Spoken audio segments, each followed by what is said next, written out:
Kung nag-viral online kaniadto ang video nga gitawag na nga hala ang kabaw. Daw do na nasay musunuray nga musikat nga video nga gitawag karon nga ang bato. Nagsagol ang gibating kakuyaw.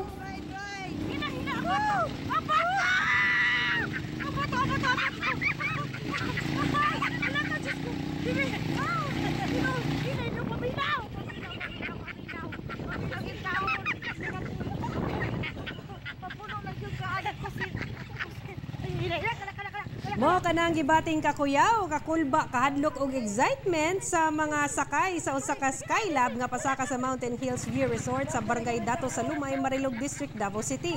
Sanglit dili maagyan sa kotse og dagkong sakyanan ang dalan, napugo sila nga musakay sa Skylab.